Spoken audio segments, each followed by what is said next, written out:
Hi, I'm Mark and I like to talk about British politics and yes, still Brexit from an outside view. Although it's important to know that I know the UK from the inside as well.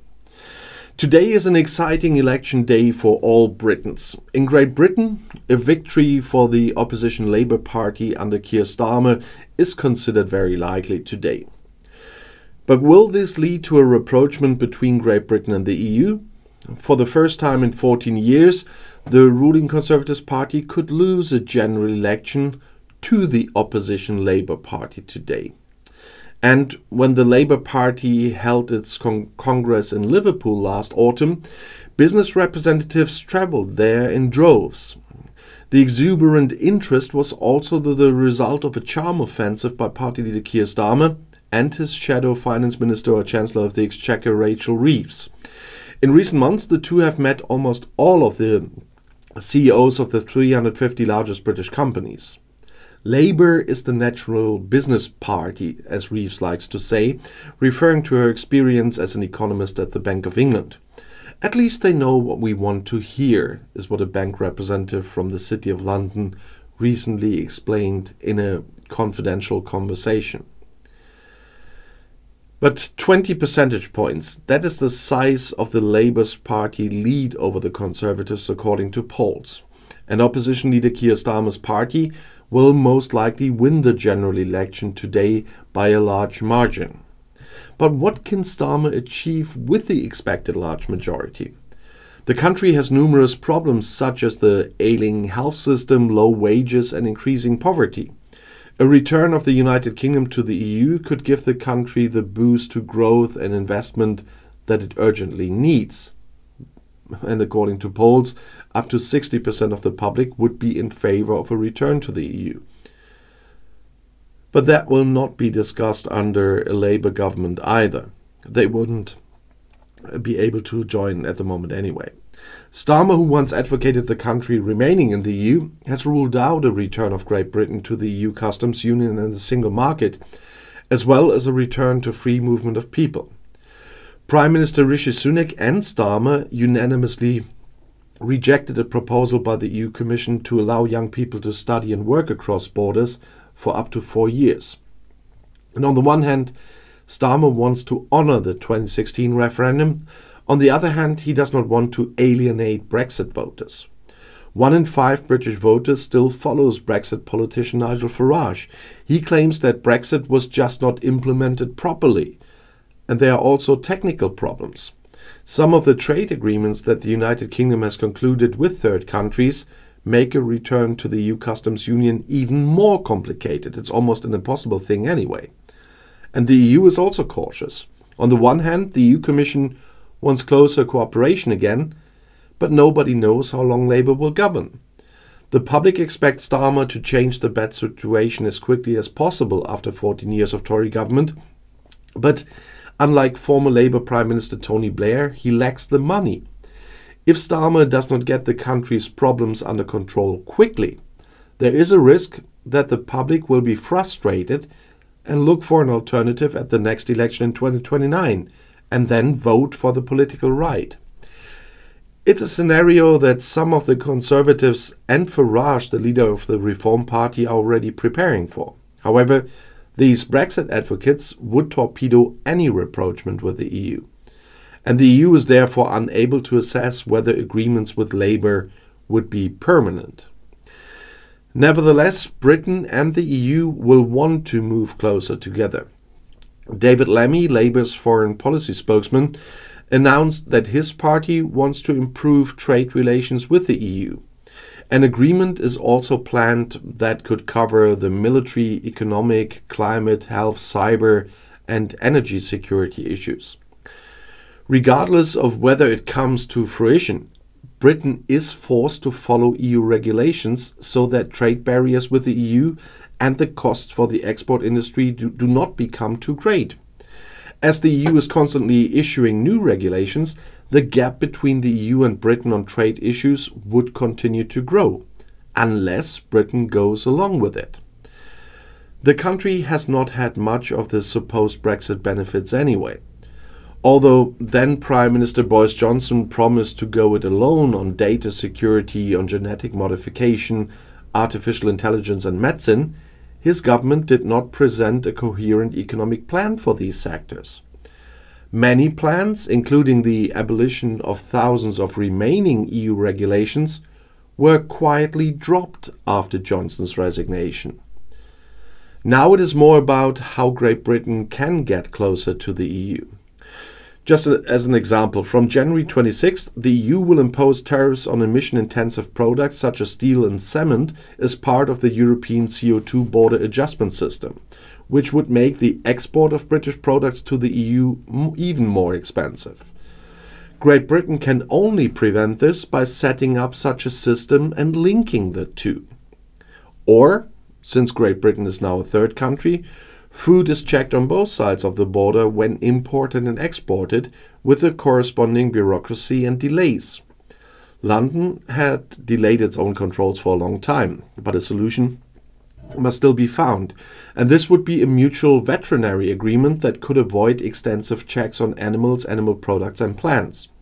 And according to the EU ambassador to Great Britain, the EU would be willing to do this, but only if Great Britain followed the EU's regulations.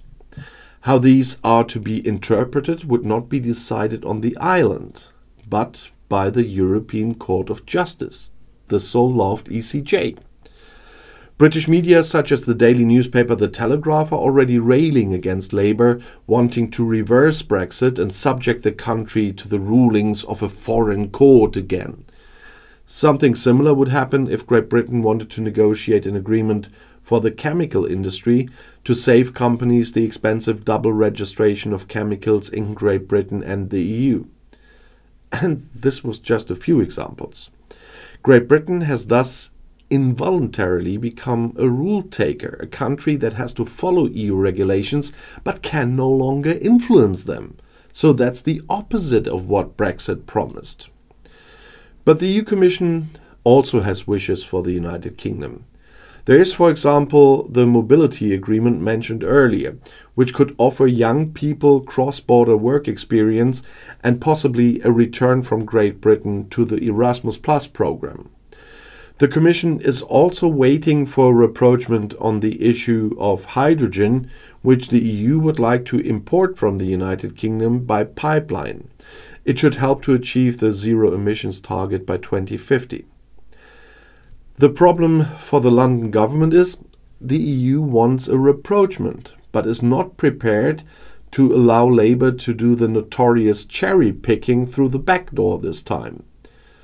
Brussels has rejected London's idea that the trade and cooperation agreement negotiated with the EU could be fully renegotiated in 2 years. The Commission is prepared to make technical improvements that could make the implementation of the agreement easier, but nothing more.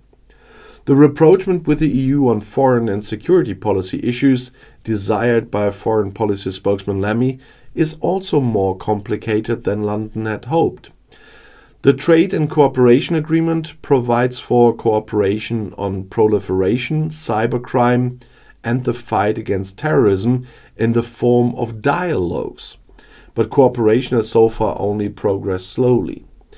Cooperation in defense policy is also complicated.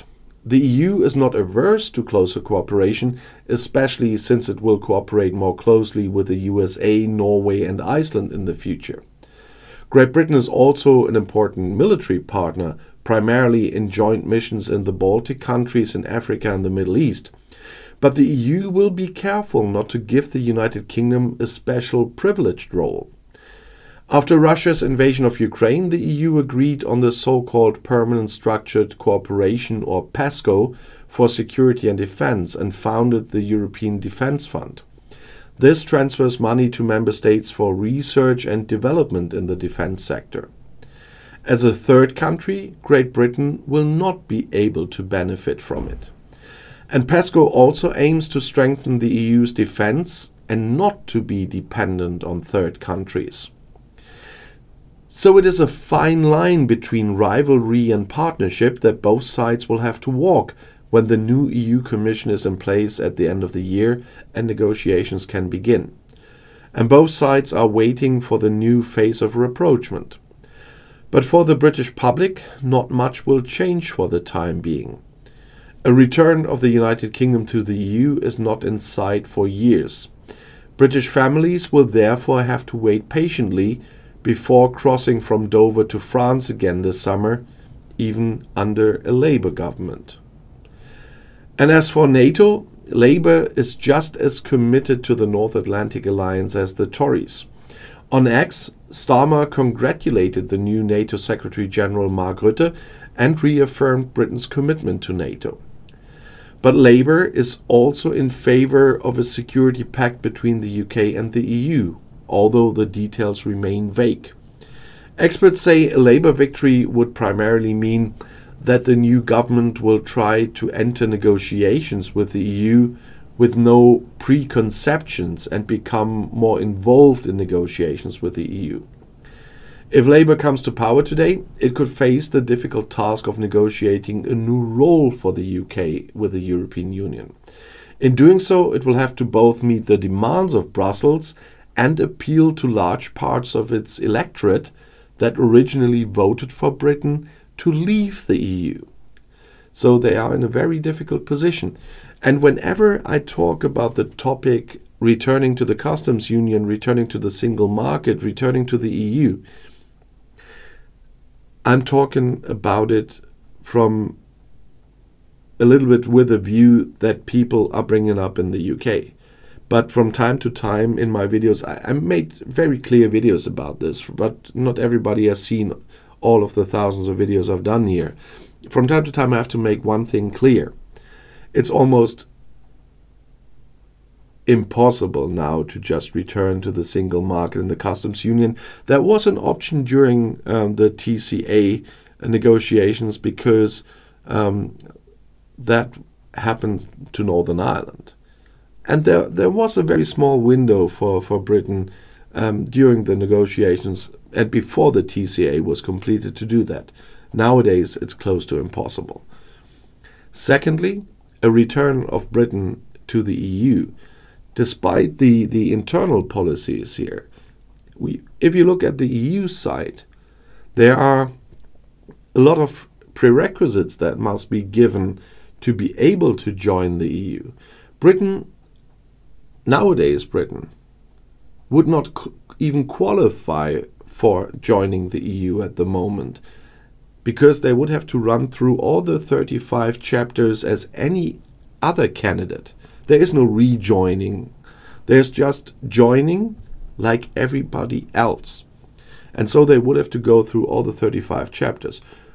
Maybe a bit faster than Moldova or something, because if they do the changes quickly that are necessary for that. But it will not be something very quick. I talked about this already when we talked about an independent Scotland joining the EU. It would be quicker than some other, but it would be the normal